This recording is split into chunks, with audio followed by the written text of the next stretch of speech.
Sëriñ Bamba xotti bala ay sabure bay kara woote na ñu wesi raw na Bamba fépp Bamba partout Bamba merci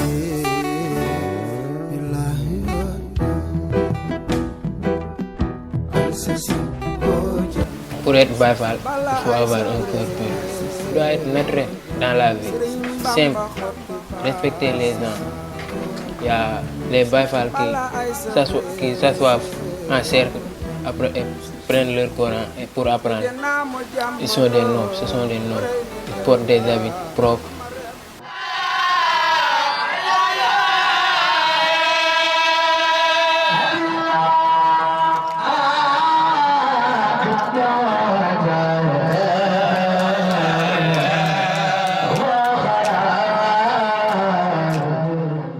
On boit le café Touba après avoir fini.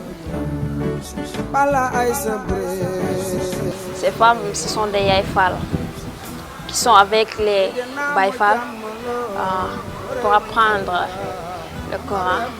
Et si les Baye Fall commencent à chanter, tu vois, tu peux pas te retenir parce que c'est trop bon. Il y a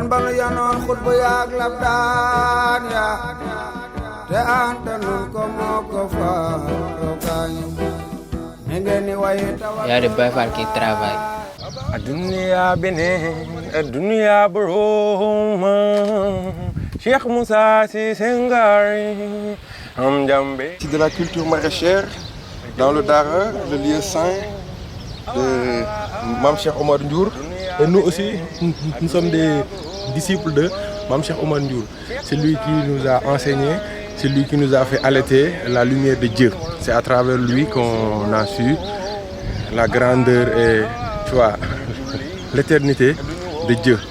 C'est lui qui nous a fait ce que nous sommes aujourd'hui. C'est lui aussi, c'est à travers lui aussi que nous avons appris en même temps de cultiver la terre. Vous voyez là, la salade et tu vois, les maïs. Donc vraiment un dara, c'est un lieu pour se purifier, pour se perfectionner, mais en même temps c'est un lieu aussi que tu peux apprendre d'autres métiers.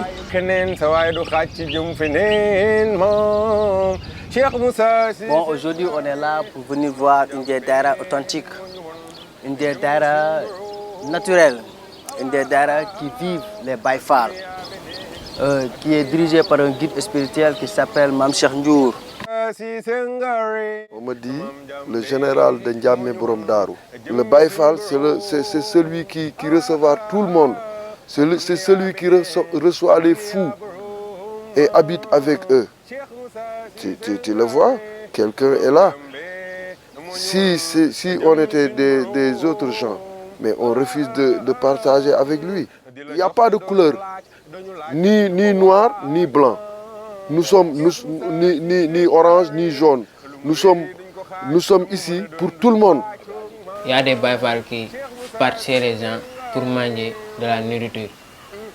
Chaque heure de repas, chaque midi, ils partent chez les gens pour leur demander, avec leur bol, pour demander de la nourriture, pour manger avec leur marabout.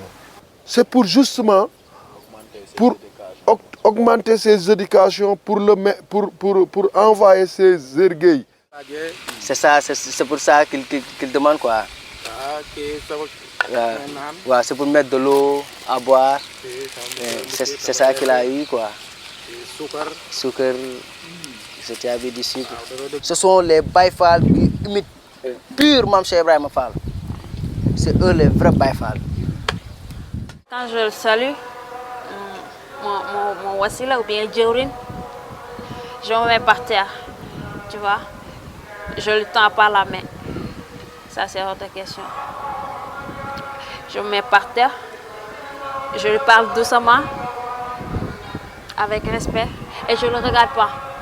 Je regarde seulement en bas. Celui qui est ton guide spirituel, tu n'as qu'à avoir qu'un seul sur la terre. Parce que c'est quelqu'un qui te montre Dieu. Et une personne ne peut pas voir Dieu 2 fois, non, une seule fois dans ta vie. Et toujours tu le regardes jusqu'à la mort. lépp jaam. sant bu baax. yàlla nañu ko def lépp fa la. alhamdulilah yéen a ngi naka xaal bi. sant yàlla. jaajëf waay jaaraama bëggee. jaajëf.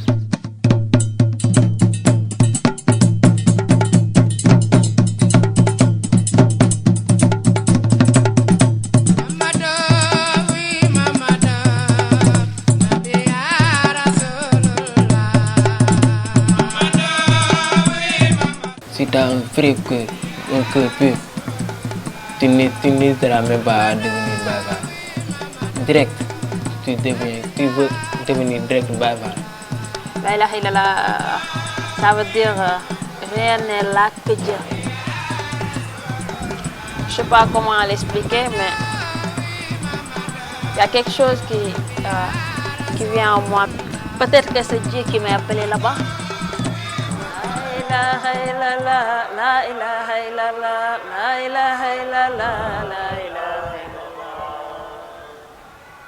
La ilaha illallah, la ilaha illallah, la ilaha illallah, la ilaha illallah. La ilaha illallah, la ilaha illallah, la ilaha illallah, la